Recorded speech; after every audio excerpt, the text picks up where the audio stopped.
أما بعد فأعوذ بالله من الشيطان الرجيم بسم الله الرحمن الرحيم قال الله تبارك وتعالى في القرآن المجيد والفرقان الحميد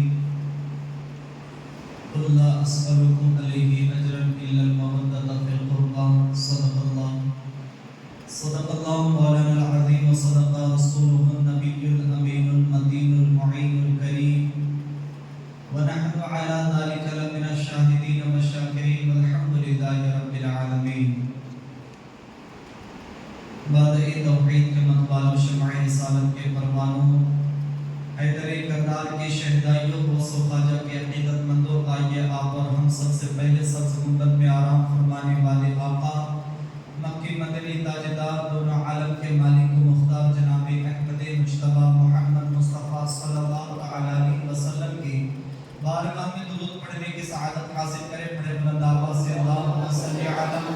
سیدنا شفیعنا حبیبنا مولانا محمد بارک وسلم صلاۃ و سلام علیک یا رسول اللہ صلی اللہ علیہ وسلم. سید سرکار اعلیٰ حضرت فرماتے ہیں صبح طیبہ میں ہوئی پڑتا ہے بالا نور کا، صدقہ لینے نور کا آیا ہے تارا نور کا، اور میں گدا تو بادشاہ بھر دے پیالہ نور کا، نور دل دونا تیرا دے ڈال صدقہ نور کا، اور تیری نسل پاک میں ہے بچہ بچہ نور کا، تیری نسل پاک میں ہے بچہ بچہ نور کا، تو ہے عین نور تیرا سب گھرانہ نور کا، تو ہے عین نور تیرا سب گھرانہ نور کا، اور اے رضائے احمد نوری کا فیض نور ہے، ہو گئی میری غزل پڑھ کر قصیدہ نور کا.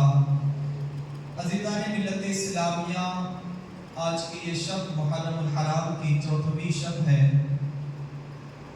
یعنی آج آپ اور ہم یہاں پر جمع ہونے کا مقصد، جمع ہونے کے لیے جس عظیم ہستیوں کی بارگاہ میں خراج تحسین کرنے کے لیے حاضر آئے ہیں،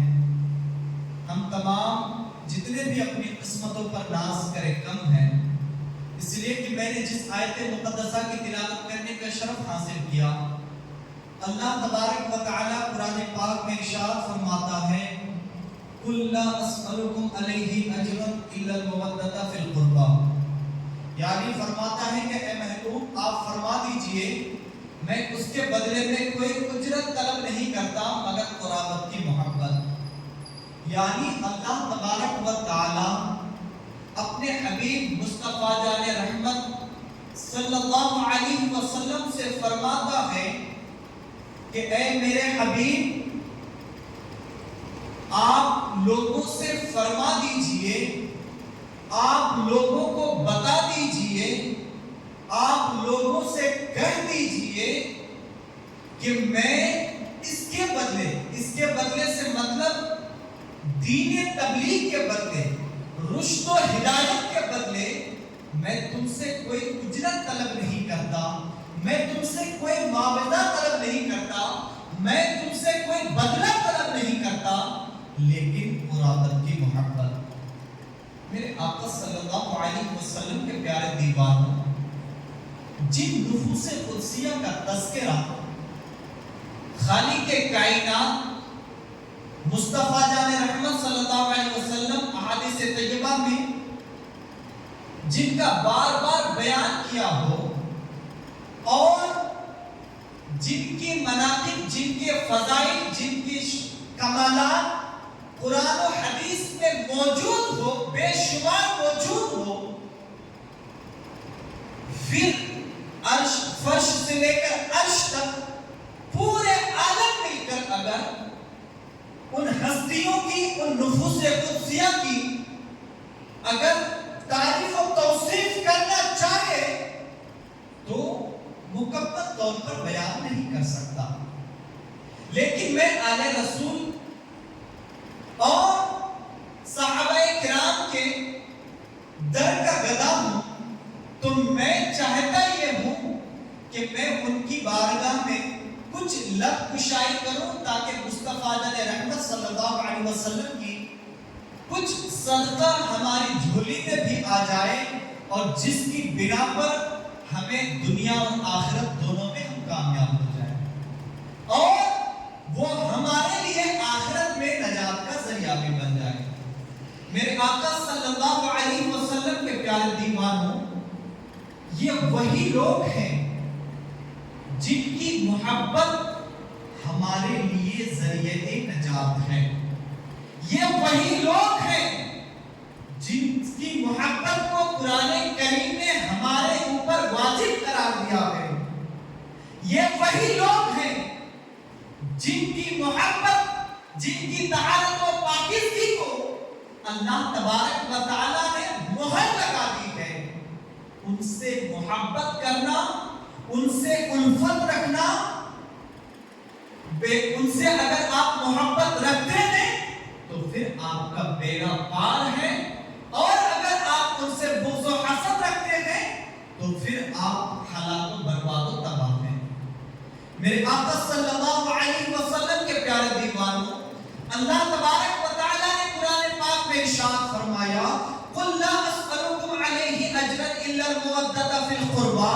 یعنی اے حبیب آپ فرما دیجئے، آپ لوگوں سے کہہ دیجئے، میں رشد و ہدایت کے بدلے اس سے کوئی اجرت طلب نہیں کرتا، اس سے کوئی معاوضہ طلب نہیں کرتا، لیکن میرے قرابت کی محبت، قرابت کا مطلب کیا ہوتا ہے؟ یعنی آقا سے فرمانے کے لیے رب فرماتا ہے کہ آپ یہ بیان فرما دیجئے کہ اس کے بدلے میں تو کوئی چیز نہیں مانگ رہے ہیں، لیکن ان کے رشتہ داروں کی محبت، آقا فرما رہے ہیں میں اس کا بدلہ تو نہیں مانگ رہا ہوں، لیکن تم میرے رشتہ داروں کے ساتھ محبت رکھو، تم میرے رشتہ داروں کے ساتھ تعلق رکھو، میرے رشتہ داروں کے ساتھ الفت رکھو۔ میرے آقا صلی اللہ علیہ وسلم کے پیارے دیوانوں، اس لیے تو اعلیٰ حضرت نے فرمایا تیری نسل پاک میں ہے بچہ بچہ نور کا، تو ہے عین نور تیرا، سب گھرانہ نور کا۔ میرے آقا صلی اللہ علیہ وسلم کے پیارے دیوانوں، تو آقا کی بارگاہ میں اب صحابہ ایک طرف سے آئے اور سوال کرنے لگے، آقا آپ کون سے رشتہ دار ہیں جن کی محبت کے تعلق سے ہم پر یعنی واجب قرار دیا گیا ہے، جن کی محبت کو ہمارے لیے ضروری قرار دیا گیا ہے، وہ کون سے رشتہ دار ہیں؟ تو آقا نے فرمایا وہ حضرت علی ہیں، حضرت فاطمہ ہیں، حضرت امام حسن و حسین ہیں۔ میرے آقا صلی اللہ علیہ وسلم کے پیارے دیوانوں، یعنی وہ ذات ہیں، ان سے آپ محبت و الفت رکھو، ان کی محبت و الفت ہمارے لیے ضروری ہے، ہمارے لیے لازم ہے۔ میرے آقا صلی اللہ علیہ وسلم کے پیارے دیوانوں، حضرت طاؤس رضی اللہ تعالیٰ بیان کرتے ہیں، اس آیت کے متعلق جب حضرت ابن عباس رضی اللہ تعالیٰ سے پوچھا گیا کہ اس آیت کے نزول ہونے کا یعنی اِلَى الْمَوَدَّةِ فِي الْقُرْبَى کا مطلب کیا ہوتا ہے، تو انہوں نے کہا کہ اس سے مراد نبی کریم کے رشتہ دار ہیں، نبی کریم کے گھر والے ہیں۔ میرے آقا صلی اللہ علیہ وسلم کے پیارے دیوانوں، اس آیت مبارکہ کو نازل ہونے کا سبب نزول کیا ہے؟ یعنی نبی کریم صلی اللہ علیہ وسلم جب ہجرت کر کے مدینہ پاک تشریف لائے، جب مدینہ طیبہ تشریف لائے تو اس سمے نبی کریم صلی اللہ علیہ وسلم دین و تبلیغ میں لگ گئے، انہی میں مستغرق رہتے تھے، یعنی مصروف رہتے تھے۔ تو انصار صحابہ جتنے ہیں وہ لوگ نے دیکھا کہ نبی کریم صلی اللہ علیہ وسلم دین کے کام میں تو مصروف ہیں، دین کے کام میں تو لگے ہوئے ہیں، لیکن اخراجات بہت زیادہ ہیں، مالوں کی ضرورت تو بہت زیادہ ہے، خرچ تو زیادہ ہے، لیکن آمدنی بہت کم ہے، پیسے آنا بہت کم ہے۔ تو صحابہ نے، جو انصار صحابہ تھے، انہوں نے مشورہ کیا، میٹنگ کیا، میٹنگ کرنے کے بعد انہوں نے مال، بہت سارے مال جمع کیے، جمع کرنے کے بعد سرکار کی بارگاہ میں لائے، لانے کے بعد سرکار علیہ السلام سے فرمایا کہ حضور یہ ہمارے مال ہیں، یہ آپ کی بارگاہ میں حاضر کیا گیا، آپ ہی کی بدولت ہمیں ایمان نصیب ہوئی ہے، آپ ہی کی بدولت ہمیں حق و باطل کی تمیز ہوئی ہے،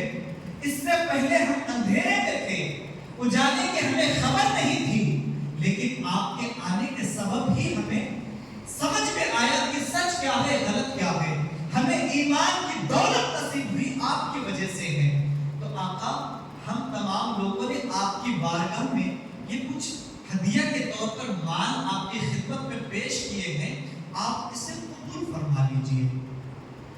تو اس کے بعد یہ آیت کریمہ نازل ہوئی، قُلْ لَا أَسْأَلُكُمْ، یعنی یہ آیت تب نازل ہوئی، یعنی بتایا گیا اس آیت میں فرمایا کہ اے میرے حبیب آپ ان سے کہہ دیجئے کہ ہم تمہیں اس کے بدلے میں کوئی مال، کوئی معاوضہ، کوئی دولت نہیں چاہیے، لیکن تم میری قرابت سے محبت کرو، یعنی نبی کے گھر والے سے محبت کرو۔ میرے آقا صلی اللہ علیہ وسلم کے پیارے دیوانوں، تو بتایا گیا کہ اگر اس کے ساتھ محبت کرتے ہیں تو گویا کہ، اور یہ نبی کے گھر والے رشتہ دار کون ہیں؟ تو صحابہ نے آقا کریم صلی اللہ علیہ وسلم سے سوال کیا، یا رسول اللہ صلی اللہ علیہ وسلم ما هو قرابتک، یعنی یا رسول اللہ صلی اللہ علیہ وسلم یہ آپ کے رشتہ دار کون لوگ ہیں؟ تو نبی کریم صلی اللہ علیہ وسلم نے فرمایا حضرت علی، حضرت فاطمہ، حضرت امام حسن، حضرت امام حسین رضی اللہ تعالی عنہ اجمعین ہیں۔ اس کے بعد آقا نے دوسری حدیث میں فرمایا کہ اس سے مراد حضرت امام حسن، حضرت امام حسین، حضرت علی، حضرت فاطمہ، اور آگے فرمایا حضرت امام حسن کے اولاد اور حضرت امام حسین کے اولاد جو صبح قیامت تک ان کے یعنی نسب سے آئیں گے، یعنی جتنے سید ہوں گے وہ سب کے سب مراد ہیں، وہ سب کے سب میرے رشتہ دار ہیں۔ میرے آقا صلی اللہ تعالی علیہ وسلم کے پیارے دیوانوں، یہ ہے نبی کے گھرانے والے، یہ ہے نبی علیہ السلام کے رشتہ دار۔ میرے آقا صلی اللہ علیہ وسلم کے پیارے دیوانوں، حضرت صدیق رحمۃ اللہ علیہ فرماتے ہیں کہ جب حضرت امام زین العابدین کو جب کربلا معلی سے دمشق لایا گیا تو ایک جگہ پر ٹھہری، ایک جگہ پر رکا گیا، تو وہاں پر ایک ظالم جو ملک شام کا رہنے والا تھا، اس نے کہا کہ رب تیرا شکر ہے، یعنی اس کو قتل کر دیا، اس کی جڑوں کو ختم کر دیا، اس کی جڑوں کو ختم کر دیا، جن کی وجہ سے فتنہ برپا تھے۔ جب اتنی بات حضرت امام زین العابدین رضی اللہ تعالی عنہ نے سنا تو انہوں نے کہا اے ظالم، کیا تم نے قرآن نہیں پڑھا؟ کیا تمہیں قرآن کا درس نہیں معلوم؟ کیا تم نے اس آیت مقدسہ کی تلاوت نہ کی جس میں اللہ تبارک و تعالی نے فرمایا قُلْ لَا أَسْأَلُكُمْ عَلَيْهِ أَجْرًا إِلَّا الْمَوَدَّةَ فِي الْقُرْبَى؟ کیا تم نے اس آیت کی تلاوت نہیں کی جس میں میری قرابت سے محبت کرنے کا تذکرہ کیا گیا؟ تو وہ ظالم نے کہا کہ کیا اس سے مراد آپ لوگ ہیں؟ تو حضرت امام زین العابدین نے فرمایا لا شک فی ولا ریب فی، اس میں کوئی شک نہیں ہے، اس میں کوئی ڈاؤٹ نہیں ہے کہ اس سے مراد ہم لوگ ہیں۔ میرے آقا صلی اللہ علیہ وسلم کے پیارے دیوانوں، حضرت علامہ یوسف نبہانی رحمۃ اللہ علیہ نے فرمایا اس کے بعد کہ وہ شخص مومن کامل ہو ہی نہیں سکتا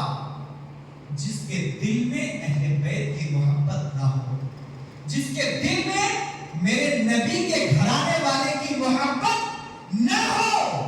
وہ مومن ہو ہی نہیں سکتا۔ اور میں تو ان کو جو نبی کا دشمن، جو غدار ابو جہل تھا، اس سے بھی زیادہ خطرناک میں اسے سمجھتا ہوں۔ میرے آقا صلی اللہ علیہ وسلم کے پیارے دیوانوں، یعنی نبی کے آل سے محبت کرنا، نبی یعنی تمام سیدوں سے محبت کرنا مومن مسلمان کے لیے ضروری و واجب ہے۔ اور کچھ لوگ یہ کہتے ہیں، کچھ لوگ کا دعویٰ یہ ہے کہ وہ باغی حسین سے اچھا، یعنی وہ جو حسین ہیں وہ باغی تھے، اور اس کے بعد کہتے ہیں کہ وہ صرف حکومت کے خاطر، وہ لالچ کے خاطر وہ تھے۔ لیکن میں ان یزیدیوں سے کہنا چاہوں گا، وہ کہتے ہیں کہ یزید حق پر تھا، یزید جنتی ہے، یزید امیر المؤمنین ہے۔ اس طرح کے کچھ لوگ مارکیٹ میں کہتے پھرتے ہیں، تو